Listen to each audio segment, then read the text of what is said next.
study techniques that changed the game for me for good, and passing the bar in one go became possible for me. Okay, I wasn't always like this. I had very poor grades in university for a time because I was messing around, but once I got everything in order, I just attracted them. I attracted the grades. So in the video today, we're going to talk about the 3-step process to remember everything you read, so that exams are no longer a challenge for you. If you have a big exam coming up, look no further, okay? If you have any kind of studying that you need to do, look no further. I have the tips for you.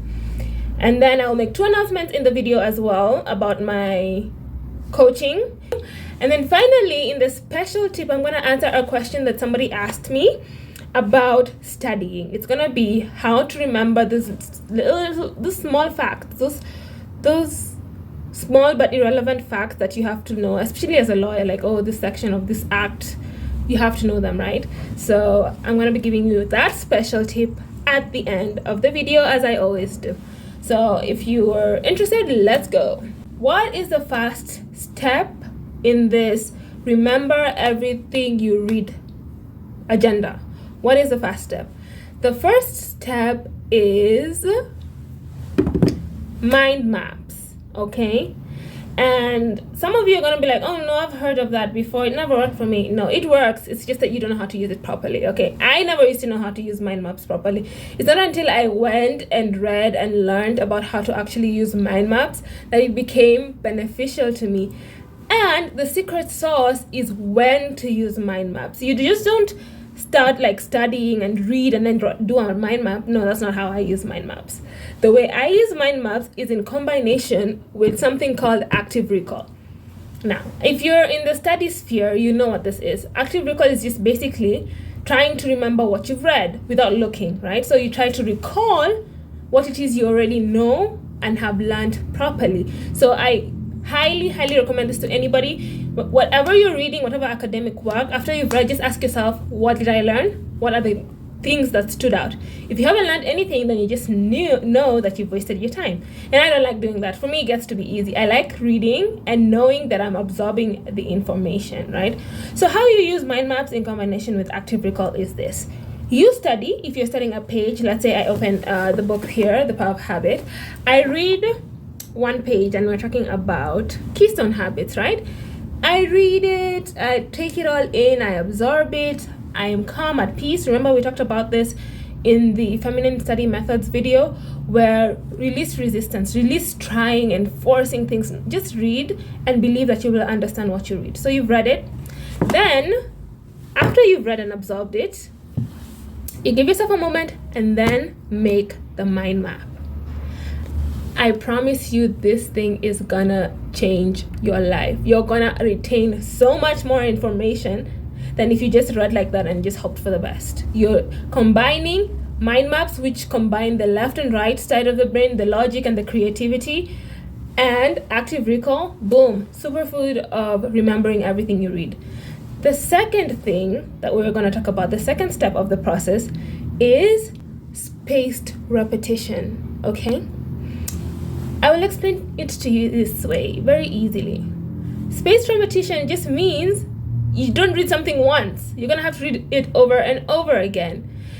And if you're doing what I'm doing, if you're doing what I've advised you to do, then whenever you reread this, you will use your active recall and your mind maps.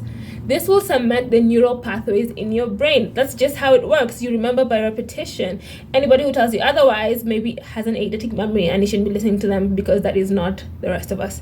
If you are like the rest of us, then when you read, you need to do it again and again until the thing just becomes, just like that, like a habit, like instinct. And in that way, you won't be worried in exams. You won't be like, oh my gosh, I heard of this concept once. Reading once does help, maybe if you're reading just before the exam and you can store that information and spit it out just before the exam or something. It does work. But if you're trying to learn something long term, it benefits you to repeat it. This is just obvious. This is common sense. And let's make common sense common practice. So the way I did this is I mixed 3 things. You know me. I like to make things easy. Spaced repetition, plus timetables, plus test papers. So what happened was I would do the space, I would study a certain topic, okay? I have a timetable I've created, and because that happens, inevitably I'm gonna finish the whole syllabus, finish the coursework, and start again, right? Because, for example, if I'm studying civil procedure on that day, on Mondays, then every Monday it's me and civil procedure for 2 hours, right? So I have my civil procedure timetable on Mondays, and then the test papers. I have a 1 hour segment, right? The 2 hours I study just, the normal studying. I've read the page again, and I'm reading about civil procedure. So for the 2 hours, then I take a break, and then I have the 1 hour test paper session. This is where I take previously done papers, like previously done legal tests and bar exam tests on civil procedure, and go through the paper. And if I see a topic I have done before, I answer it without looking at my books, without, doing all that. Because what did we learn? Active recall. Try and pull out the information from your brain. When I do that, I put the book away and I check how well I've remembered. If it's at the low, if I truly could not answer any question, then it's time to revise it again. So I will mark that topic, and the next time I'm having civil procedure, that's the topic I'm studying. Or if I still have time in my test paper from studying, I just go direct and study the topic again and cement it in my brain. And by the end of however time you have to study, you'll have mastered everything. It's that simple, okay? Literally, it gets to be that easy. I'm telling you. Listen to the lawyer. I'm excited to announce that I have 2 slots open for my academic coaching, okay? If you are one of these 3 people, 1, you have done everything right, but your grades are not improving. You've tried everything, all the study methods, you've tried being disciplined, you've tried doing everything, but your grades are not improving. 2, you have a big exam coming up, like the bar exam, and you would like some coaching on how to tackle that. And 3, if you just want to improve your grades, because by improving my grades, I opened so many opportunities for myself. Because the place where I was doing my internship, they absorbed me because they saw, wow, she knows what she's doing. She passed the bar exam, a very hard exam, in one go, so she knows what she's doing. So anyway, I got absorbed into the organization. So if you're just the type of person who wants to improve your grades, you're ambitious and you want to get good grades, then this offer is for you. I only have 2 spots left, and if you're interested, email the email in the description and we'll see if you're a match. And if we are, we can begin to work together. Okay, now the last part of the video, the last step is do deep work, do focused work. If you've ever read the book Deep Work, mastery beats shallow information. In this age of information, the thing that's gonna rise to the top is mastery. And how do you gain mastery? By doing deep work. I know some of us don't want to sit down and study. I know it. I was that person. I couldn't sit down to study. I never used to study. I never used to do my homework. When I was in high school, I used to get D's at some point, but then I turned it around and got A's. So it's possible. And same thing with university. I turned it around, and now I'm a person who can study, who can focus. It's possible. I've made videos about this, how I studied for 8 hours, focused study without burnout. It's possible, okay? So you're gonna have to learn how to focus so that you're efficient with your time. When you have 1 hour to study, you're focusing on studying and doing the 1 hour of study. And how do you do this? Create space, release the distractions. It's only for a time. Legit, it's not forever. It's just for a time. Maybe you have an exam coming up, or maybe you're just learning how to be self-disciplined. You just have this one time to study, stay in the present moment, get rid of distractions, go in a place where it's quiet and you can study and do your deep work. That's how you do it. Create the space for the deep work to be done. And in the end, you will do more in the 1 hour than you would have 3 hours in a noisy, distracted environment with your phone notifications going off.